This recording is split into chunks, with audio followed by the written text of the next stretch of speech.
All right, everybody, we're sorry we don't know where our musical intermission is this time, but we're going to move on to our next panel. Here we have Howie Hawkins from the Green Party candidate of 2020 and Christina Tobin from the Free and Equal Elections Foundation. Mark Charles will also be joining us later, but we are going to talk about the importance of running as an independent candidate.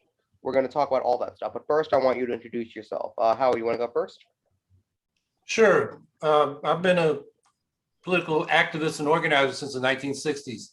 Civil rights, anti-war, labor, the environment, helped form the Green Party in 1984. Made my living as a Teamster. I'm retired now, living in Syracuse, New York. And as you mentioned, the Green Party nominated me to run for president in 2020. Okay, all right, Christina. Thanks for having me, Shane. Thanks to you and your team for putting this on. Howie, so cool to see you again. Kind of personally one of my favorite candidates, parties aside, as an individual. I'm the founder of Free and Equal Elections, and our mission is to broaden the electoral choices through education, direct positive action. So we're a 501c3 nonprofit, and we spearhead 5 key projects, which is our presidential debates, annual electoral reform symposiums, our United We Stand festivals, now our Free and Equal TV launched, how you're going to get invite to be on that in the near future, and our blockchain voting app. So we're really at the forefront of creating an independent candidates movement. So that's what Free and Equal is about. Definitely. So, Howie, why did you run with the Green Party? And Christina, why did you form the Free and Equal Elections Foundation? Let's start with Howie, and then we'll go into you, and then let's go ahead. Well, I ran with the Green Party. I helped start the Green Party because we need something besides a 2-party duopoly that is bought and paid for by big business and the big banksters. So that's why we're in it. Now we have a platform that is more popular than what Trump and Biden ran on. I was for Medicare for all, they were opposed. I was for the Green New Deal. In fact, I was the first candidate in this country to run on it in 2010. They were opposed. I was calling for student debt relief. Trump was opposed. Biden made a bunch of promises he's broken. What else? Deep cuts in military spending and redirecting those funds to social and environmental protections. All those things, if you look at public opinion polls, had majority support. And Biden and Trump were opposed. So that's why we run, to put issues on the table that are neglected. That's been the role of third parties throughout our history, from the time of the Liberty Party to abolish slavery, when the Whigs and the Democrats didn't even want to touch the issue. So we don't have to win to change the debate.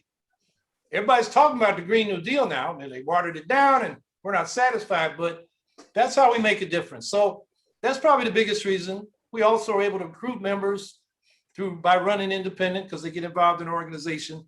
And in the case of running for president, in a lot of states, the presidential vote determines whether you have a ballot line going forward, which makes it a lot easier if you do to run candidates down ballot for city council, town board, county legislature, state legislature, and the House of Representatives. Definitely. And Christina, why did you start the Free and Equal Elections Foundation, and when did you start it? I mean, really to help support candidates like Howie Hawkins and Mark Charles, and beyond our presidential debates, they were 2 of 18 candidates in our first of 3 debates last year. And we're really known for our debates, but gosh, when I was 13, even 17 years of age, I could see that there would come a day that our nation would be so divided, seemingly divided, which is where we are right now. We're in that pivotal course of history. And I knew that there would need to be an idea movement that's bigger than any one person to unite individuals across the political spectrum. So all for more voices and more choices, that is our slogan. And we do have a long-term solution-based direction to bring about essentially an idea of movement that will replace candidates in office that just simply aren't serving our best interests, like the ones that Howie, or the individuals that Howie just mentioned. They're serving big money, following the money, the Federal Reserve note, corruption. And those aren't the kind of candidates that we're going to have in office in the future. And Free and Equal is at the forefront of achieving that by working with many other like-minded individuals, thought leaders, and candidates like Howie and so many more. Definitely. Now I want to have the two of you talk a little bit together about why you think that it's important to have more choices and all of that. So why don't you guys converse for a little while? Well, I'll start. We got a big problem in this country. We have winner take all elections from single member districts. So 95% of the elections are not competitive, which means the politicians gerrymander districts so they're safe. And while one party might get partisan bias to benefit them overall, they pack the other party's voters into their districts. So those are safe districts for the minor party or the minority party as well.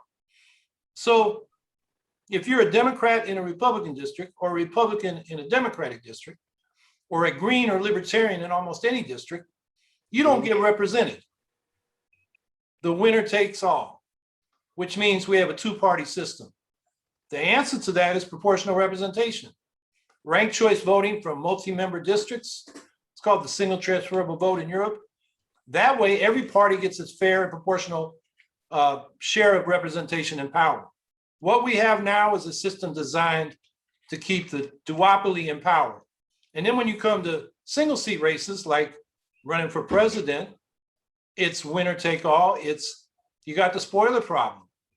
You know, progressives preferred what I was talking about, but they voted for a neoliberal imperialist like Joe Biden because Trump was even much worse. They don't get to vote for what they want because they have to vote against what they fear most.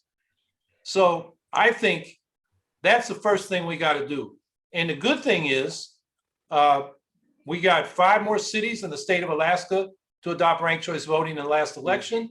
And since that election, Burlington, Vermont, Austin, Texas, and 23 cities and towns in Utah, including Salt Lake City, are going to ranked choice voting. This is a reform we can win. And particularly if it's proportional ranked choice voting for legislative bodies, it's a game changer. Definitely. Christina, what do you think? I think I totally agree with Howie. He's addressed several of the many different flaws of the electoral system, and those are some key ones for sure. The fact that we lack alternative voting methods, the fact that we have singular vote, which is the worst type of voting method we could possibly have. Anything else is better. And when it comes to the electoral system, you can look at the restrictive ballot access barriers. That's where where I started to really get into the electoral arena when I was 17, and in the deep heart of the Chicago Board of Elections, seeing the corruption from within of how the board would wrongfully use taxpayers' dollars and employees, for that matter, government employees, to wrongfully knock candidates off the ballot and so on. To proportional representation, 85, maybe over 100 countries now, I think, Howie, have proportional representation. Why don't we have it? The voting machines, I mean, the fact that we can't use the D word and the Dominion and, you know, and so on social media, and people get censored, says a lot, is my understanding. So the power is really, it comes down to these people in office that are puppets, strings, and they don't represent us, Democrats and Republicans alike. So I like to focus on the reform. I love what instant runoff voting is doing. Fairvote.org has been definitely a leader in that amongst many different organizations. I love that we have approval voting. The Center for Election Science is doing just any kind of alternative voting methods. And the reason why we have these flaws in the electoral system is pretty simple. It's what keeps getting the Democrats and Republicans elected over and over again. So it's awesome and great that IRV is being pushed through, but there's still so much resistance behind the scenes, and it really should be in all 50 states like that. And when we replace these Democrats and Republicans alike, starting with the congressional races, 22 and so on, we're going to just see all these sort of reforms automatically fall into place. I see that coming. Definitely. Now, when it comes to different types of voting, what do both of you think about ranked choice voting? I know now New York City wants to use it in their mayoral race, but only during the primaries. They don't want to use it during the general election. So what are your thoughts? What are both of your thoughts on that? Well, that's a partisan bill they passed in New York City. The Greens don't get access to ranked choice voting in the fall. It's only for the major parties that are having primaries. And look, it's not surprising. 14 of the 15 charter revision members were appointed by Democrats. They have 1 token Republican. 48 of the 51 city councilors in New York City are Democrats. And every citywide official elected is a Democrat. So they set up ranked choice voting for themselves and left everybody else out who's not a Democrat or Republican. I mean, that's partisan bias. And there are not many Republicans in New York City. They're about 12% of the enrolled voters, which means the Greens in a mayoral election, we'd probably come in second. But, you know, it's hard to get on the ballot. There are other barriers to getting in.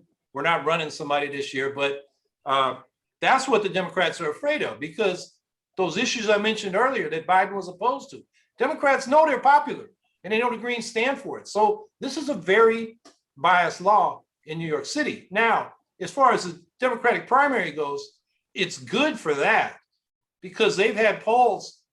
The two leading candidates, one of them, or each of them broke 20% one time. Right now, they're both in the high teens. If you had the old system of a runoff, you'd have two candidates who scored in the high teens, who may be not the most supported candidates across the city. With ranked choice voting, all of the candidates, and there are about 8 that are getting, you know, are major candidates, serious candidates. You're going to get the most preferred candidate among the Democratic voters out of this primary, which is good. The shame is the rest of us can't use it because the Democrats are afraid of competition in the general election. Definitely. Christina, what do you think about that? Well, they're afraid of competition in the general election, or they're just constantly blocking it. Same difference. So yeah, I agree with everything that Howie has to say, and I am a huge supporter of alternative voting methods. In fact, we actually are holding our annual now United We Stand Festival here in Cambria, California, Independence Day weekend, July 3rd, 4th.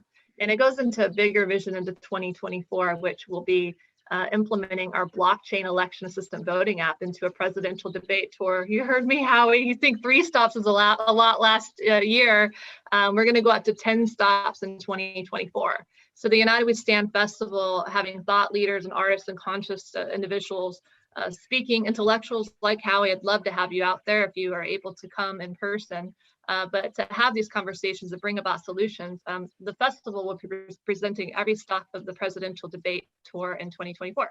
And we will also have our blockchain voting app. So that's what's going to implement the instant runoff voting, ranked choice voting into that app. So people can vote through the app who's going to be in the first round, second, third round of debates, kind of an American Idol style.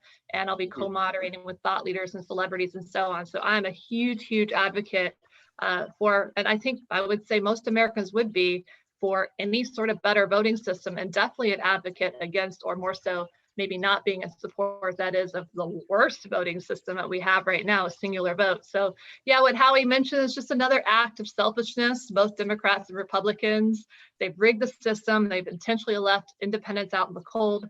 Shame on all of them across the board, almost all of them. I think the rare exception might be like Thomas Massey, a congressman. I can't think of really anyone else offhand that I would vote for. That says a lot. So yeah, their self-interest, the fact that they're implementing it before the primary for themselves, they recognize it as a better voting method. But of course, they don't want to open that up to parties like the Green Party, Libertarian Constitution, and so on, because they're against more voices and more choices. Definitely, that's definitely okay. So, in addition to that, how you ran in the Green primary? How did the Green primary operate? Did you guys use ranked choice voting at all in that primary? Yeah, most states use ranked choice, or they just took a single vote and then allocated proportionally the delegates to each candidate. Where we used ranked choice, same way 5 states did in the Democratic primaries. Like in New York, we had a 15% threshold. So we tallied the ranked choices until everybody below 15% was eliminated. So that gave a proportional outcome to allocate delegates. A couple states did approval voting, and I think it was a mess. First of all, the people running them couldn't explain to me how it was going to work. And then one of our supporters in one of the states figured out, well, you should vote strategically. You just approve the candidate you're for, not everybody you think is okay. So you can't rank your preferences in approval voting, and you can game the system. And then the counts were very different in those 2 states. The math was different. People really didn't understand it, whereas ranked choice voting is pretty easy to understand. So we had 47 different primaries. and they weren't like bunched together like the Democrats and Republicans. So like every week or, every weekend, I had to deal with a few primaries. We do Zoom calls during COVID. Mm. It was a gauntlet. I mean, they ran from February to June, but it wasn't like, you had a particular Tuesday or Saturday where several states had a primary. It was just each state picking their own day. So it was very difficult, complicated, but that's what we did. Definitely. So now that we've come up with what the problems are, we're going to figure out, I think, what some of the solutions are. So now that we've identified the problems, what do you think that some of the solutions could be in this scenario? Do you think ranked choice voting is something we need to look at, and in regards to fixing this, or do you think more inclusive debates, as the Free and Equal Elections Foundation does, or do you think it's a combination of different things? What do you think? I think it's a combination.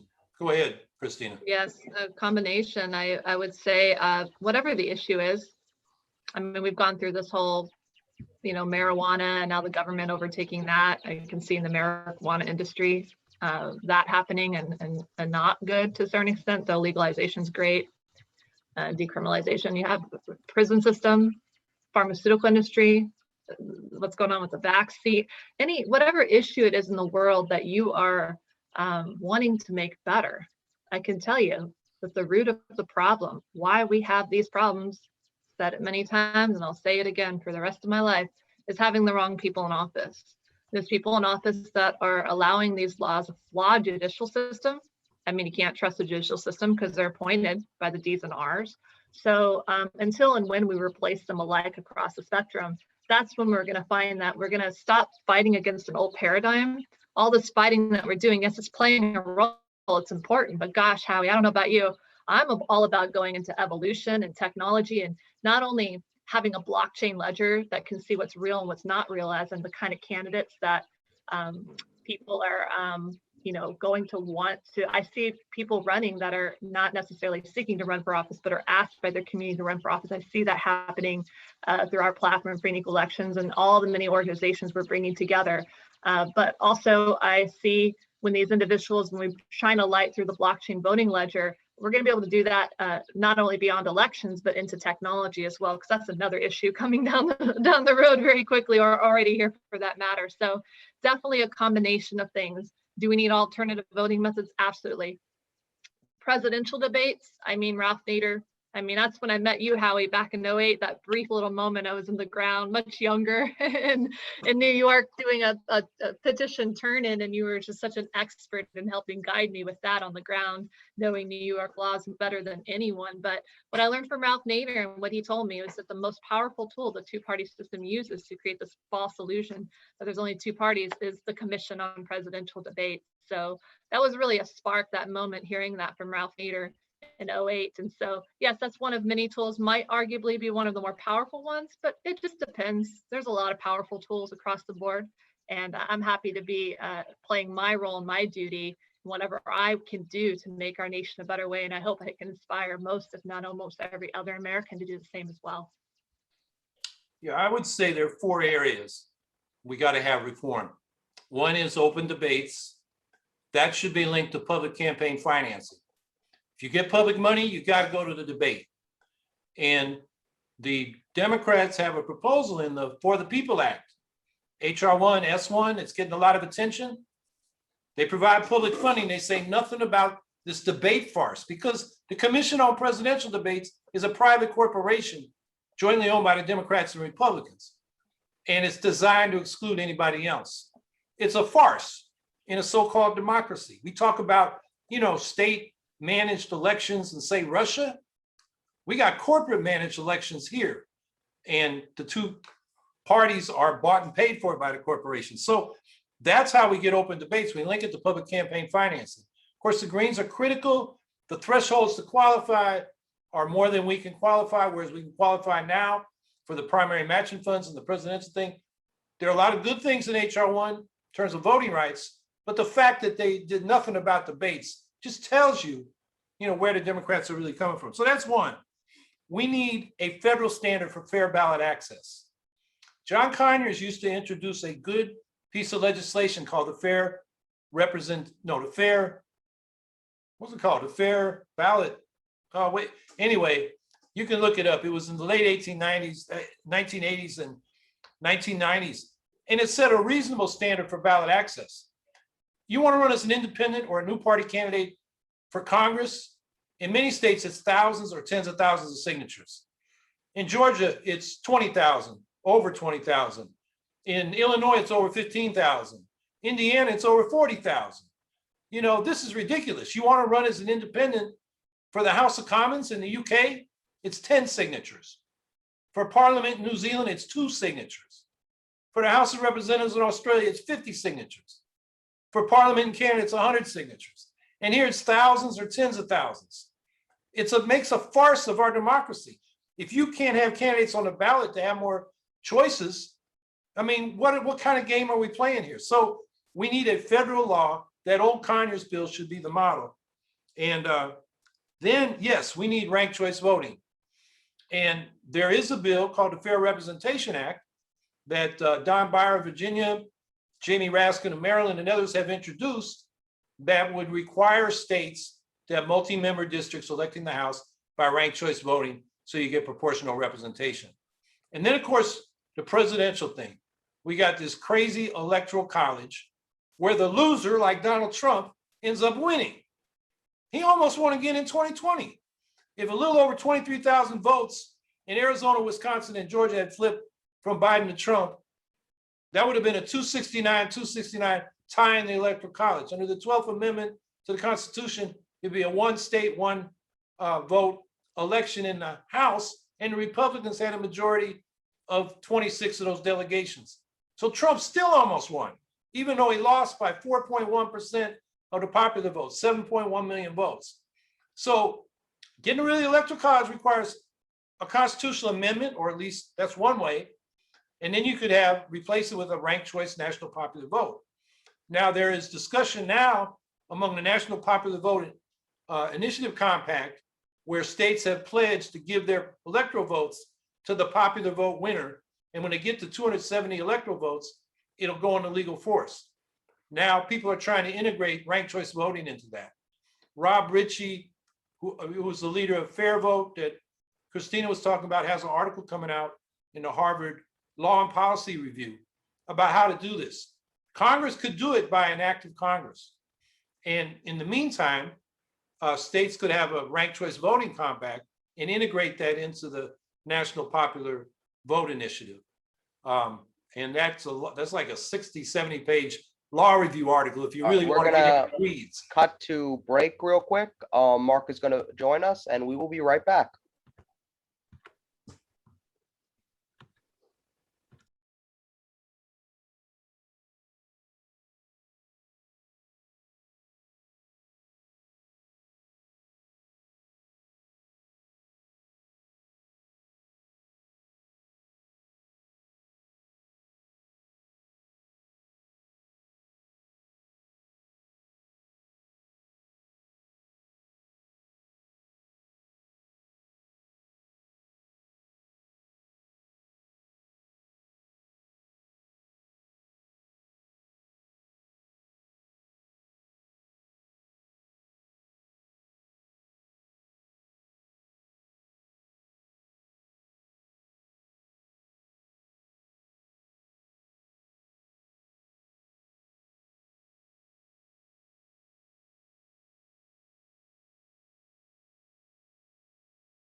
We're back with Mark Charles. Mark, would you care to introduce yourself? Yeah, thank you so much. So yeah, today, Mark Charles Yunish, yeah. Sinbake dene nishle, the Tohiglini Basis Chin, Sinbake dene das Chader to the Chini Dashanala. In our Navajo culture, when we introduce ourselves, we always give our 4 clans. So my mother's mother is American of Dutch heritage. That's why I say Sinbake dene. My second clan, my father's mother, is Tohiglini, the waters that flow together. My third clan, my mother's father, is also Sinbake dene, which translated means I'm from the wooden shoe people. And then my fourth clan, my father's father, is Totochitni, which is the Bitterwater clan. I also just want to acknowledge I'm speaking to you from Piscataway lands. I live with my family in Washington, D.C., and these are lands traditionally inhabited by the Piscataway, and I want to honor the Piscataway as the host people of these lands, and I want to thank them publicly for their stewardship of these lands. Thank you, Mark. We were just talking about the importance of running as an independent candidate, ways to fix voting reform, things like ranked choice voting, more open debates, all kinds of things like that. So we're going to go through that for a little bit longer, and then we're going to go on to topic 2. So, Mark, do you have any thoughts on that before we go to topic 2? Yeah, has anyone have you either of you talked about the For the People Act and how that actually is very hurtful to independent and third party candidates? Has We that were A just little getting to bit, that. a little bit. You could say more if you want. Yeah, so one of the things, I mean, you know, in the 1970 voter reform bill, there was a provision in there that allowed national parties to donate 2 cents for every age eligible voter in the country. So in 2020, there were 239 million people, which meant approximately they could give about $5 million to their 2 candidates, Donald Trump and Joe Biden. So we've been hearing all this hubbub about how the Republicans are passing these restrictive voting laws in states like Georgia and other places, and the Democrats are going to come and save it with their For the People Act. But if you read the For the People Act, they actually have an amendment to that ruling. And that their amendment states that now, once this act gets passed, national parties can donate or give for the expenditure up to $100 million to their general election candidates. So the thing we have to remember about democracy in the US is, yes, Republicans hate voters, right? They have a very white supremacist and sexist and racist platform. They're not growing very much. But they have a very committed base. And so the less people who vote, the better it is for the Republicans. So they're restricting voters. The Democrats have a much more diverse base, but they keep on nominating white landowning men from the 1%. And so to keep their base from wandering, they want less candidates. And so the Democrats hate competition. They hate third-party independent candidates. And so while the Republicans are doing everything they can to restrict voting, the Democrats, while they're addressing some of the Republicans' issues, which is good, are actually reinforcing their own advantage over third-party independent candidates by what they did in the For the People Act, which is really, it increases the amount they can give from $5 million to $100 million to their general election candidates. And on top of that, I mean, even if we look back at the last race, right, Joe Biden, he raised in his committee, raised $1.051 billion. So already, clearly, they have a huge advantage over third-party independent candidates. I think Jo Jorgensen probably raised the most of any of us, and she raised 4 or 5 million, maybe. The 2 independents who had the most money, Kanye West and I can't remember the other guy. Anyway, they're both billionaires, so they have all their own money anyway. But they just increase that advantage that the 2 parties have over independent candidates by $95 million. Christina, what was that there? I said the other individual was Brock Pierce. Brock Pierce, thank you so much. I couldn't remember his name off the top of my head. But so anyway, I just want to point out the Democrats are not the saviors of our democracy. We all know that on this call, but for anyone who's watching, just in case you were under the illusion that they were the good guys in this whole scenario, that's not true. Definitely. All right. So Howie, Christina, do you have any thoughts on that, or do we want to move to topic 2, where we talk about the mistreatment of the First Nation? I just, I agree with Mark Charles. I've seen it being in the initiative or petition side for a decade before starting Free and Equal, I think 13 years ago now it's been. But, they make these rules, these D's and R's, right, Mark? When it's kind of like this one big party and we're not invited to the party for sure. Yeah. And Dr. Ron Paul, as you said, it's a business, they're friends behind the scenes. And so all these rules that they make, even on the ballot access side, it's like as soon as a libertarian or green or an independent doesn't abide by the rules, doesn't turn in a form, doesn't sign it in. Texas, there's a whole example of that, another story. But they're not on the ballot. But D's and R's, if they miss a deadline, they're just always still on the ballot. So it's just the correlation between that and what you're speaking about, Charles. It's just these constant rules. I know there's been a huge pushback on initiatives now. I just interviewed Richard Winger on Free and Equal TV last week, and his heart is just like sinking with the initiative pushback in Florida being crushed. And I don't know if you're aware of that. So it's just like these two parties it's like all they know what to do is disrupt and create divide and chaos because they are like the disease of the system, and this is how they keep feeding that disease by creating this intentional chaos. So yeah, I'm definitely with you on everything you say, Mark, and Howie as well.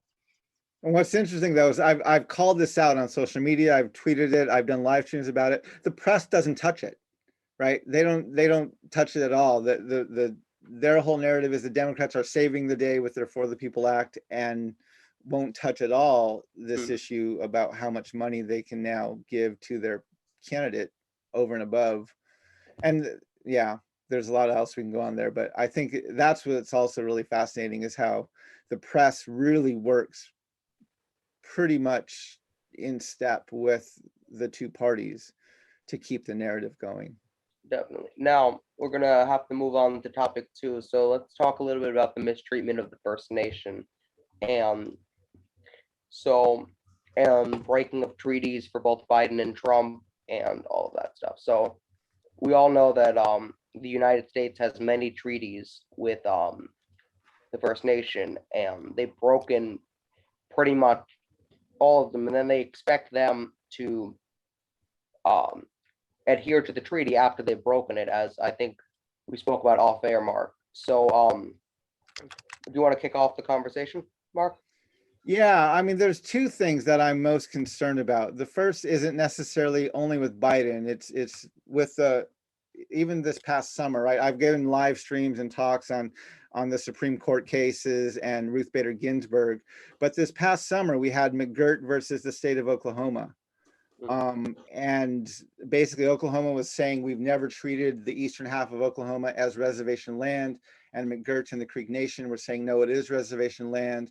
The state courts ruled in favor of Oklahoma. The Supreme Court reversed the decision and actually ruled in favor of McGirt and the Cree Nation, essentially stating for judicial purposes the entire eastern half of Oklahoma is reservation land. It was seen by virtually everybody as this was a massive victory for Indian country.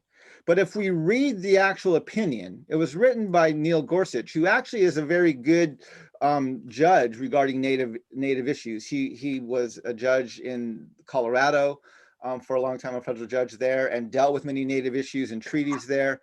But if you read the opinion that he released, while he does reverse the decision of the lower courts, and he states clearly that the state does not have the right to break treaties and the court doesn't have the right to break treaties, he repeats over and over that treaties the Congress has the right to break treaties. He says it most clearly on page 6 of that ruling, when he says, or page 7, he says, to determine whether a tribe continues to hold a reservation, there is only one place we may look: the acts of Congress. This court long ago held that the legislature wields significant constitutional authority when it comes to tribal relations, possessing even the authority to breach its own promises and treaties.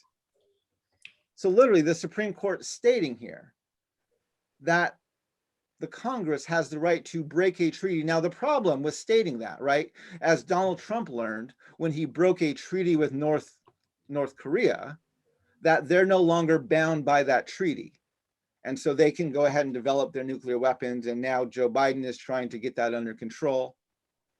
But the issue here is when we have a treaty that removes the Cree Nation or the Cherokee Nation or any other nation from their lands in the east to lands in Oklahoma, right? There's two sides to that treaty. Yes, they give up their lands in the east, and then they gain these lands in Oklahoma. And then when the government breaks that treaty, they no longer have the reservation in Oklahoma. However, that should mean they get access back to their lands in Georgia and in North Carolina and wherever else they come from the East Coast. But of course, that doesn't happen. And that's because of the doctrine of discovery and this very colonial parental relationship that the US government has with Native peoples, which doesn't respect their rights, doesn't respect our sovereignty, doesn't respect our agency as people. And so this is the problem, is the United States of America views Native nations as domestic dependents, and we do not have rights. And so even when we talk about, yes, the Congress has the right to break treaty, that doesn't mean we get our land back. It means they break the treaty and they keep the lands that the treaty assigned to them, not only the lands that we lost that they assigned to us. And so this is what is so deeply, deeply troubling about what's going on legally, especially within the Supreme Court. And this is where, and I state this in live streams all the time, this is a bipartisan value, right? Trump and even Joe Biden, after the Mashpee Wampanoag fiasco a year ago, Joe Biden didn't promise he was going to give Native sovereignty over their lands. He just said he'd be a better landlord. Definitely. So since it's the U.S. Solution Summit, I'm going to go to Howie now. But what do you think some solutions to this problem could be? Well, first of all, treaties have the same standing as the text of the Constitution. It's the highest law of the land. And if our government is breaking treaties, what does that mean for our constitutional rights? So everybody has an interest in these treaty obligations that we've been breaking. So we got to honor treaty rights, enforce that. That's what we should demand politically. And one remedy that Congress could do is, in some cases, like the Onondaga Nation, which is adjacent to Syracuse, New York, where I am, they filed a land rights claim in the maybe early 2000s. And the court said, you're too late. Like, what, is the Constitution too late? When is it too late? Makes no sense. So Congress could pass a law saying you can't be too late on a treaty rights if neither side is pulled out of the treaty. That's one remedy I can think of, besides just honoring the treaty rights and enforcing them, which means there are a lot of economic and social obligations the federal government owes to these indigenous nations, as well as land that was taken in violation of the treaties. And that is, work that needs to be done and really hasn't been an issue that's been much discussed. Really, I think since AIM took over the Bureau of Indian Affairs back in the 70s, and it got a little attention for a minute, and then just hasn't been on the federal agenda. It's a political task that we gotta raise. Definitely. Christina, what do you think? Well, I invite all of you, if not in person, definitely the online live stream open source, to be a part of the United We Stand Festival, bringing it to my hometown this year in Cambria, California. The weekend of July 3rd and 4th, our capacity is already maxed out, and all the proceeds goes back to helping the kids rebuild their skate park in Cambria that was wrongfully torn down by elected officials not in touch with their community. And that's a tie between the local, the national level with free and equal elections. We have artist, thought leader Cindy Sheehan will be there, to G. Edward Griffin, Sean Stone, and many more, Audrey Addison Williams, Brock Pierce, another independent candidate. And our co-host is the Independent National Union, Brock Pierce Foundation, Open the Debates. I would love to collaborate more with the parties, with individuals. I love that you're here, Howie, Mark. That sets you apart from so many others, just because I've seen your consistent presence online, you know, beyond the election. So that's very cool. And so the bigger vision coming out of Cambria, again, a live stream for those who want to see it, they can go to and equal, freeandequal.org. Again, all the proceeds goes back to these kids that have raised already over $200,000 towards a $400,000 goal to rebuild their skate park. Like, these activists are doing it. It's so cool to use as our future. And so a coalition of hundreds, thousands of organizations is wrapping around the bigger vision I mentioned briefly earlier. Mark, you weren't here. And that is that the United We Stand Festival will present our presidential debate tour up to 10 stops in 2024. So I'll be co-moderating with like-minded or whatnot thought leaders, celebrities, and we'll be implementing our blockchain election assistant app into those round of debates. Not only will people be able to vote through instant runoff voting and so on, who will be in each round of debates, kind of American Idol style, but it will also list every single candidate running for office, including independent candidates beyond party lines. So I urge people to be a part of that. It is time for us to recognize that we need to come together more than ever. So I think that is a huge solution-based direction we're going in. We have a long-term plan of how we're going to achieve that, replacing D's and R's alike that aren't serving the people. Definitely. We are almost out of time here. I want to see, Mark, what you think about that solution, and then we're going to have to cut to break and bring in our intermission singer. Yeah, I mean, I appreciate, you know, these problems need to be addressed at so many levels, right? They need to be addressed at the local level, in the community, and empowering youth to have agency in their own local communities. They need to be addressed at the state level, like what we saw happening with McGirt and Oklahoma, and they need to be addressed at the national level. My biggest concern is, and this is why I ran for president in 2020, is because I feel very strongly that unless we make changes at the national level, we're not going to be able to make changes at the local level. And so that's where I absolutely encourage the people who are doing the work at the local level. I lived on the Navajo Nation for 11 years. We were part of trying to, you know, increase our own agency on our own reservation for 11 years.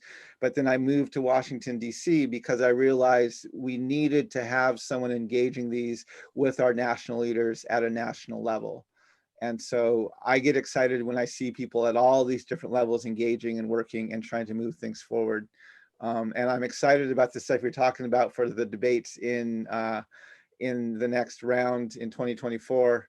Christina, I think that sounds really intriguing as well as appealing. And if I may briefly, Mark, real change, it begins from the bottom up. In order to make change on the national level, I learned with free and equal elections, I've got to set things by example and get involved in my local elections and make true change. So I wanted to let you know every stop of the United We Stand tour will come from a place of prayer. We have the Lakota prayer and Choctaw, and that is so important. Founder of Standing Rock is going to be like the key guy at our United We Stand festival. So prayer is so key. And, you know, like John Lennon said, there's no problems, only solutions. So I do see through the blockchain ledger, we'll be able to shift the power from the federal, state, and local level. It just all ties together.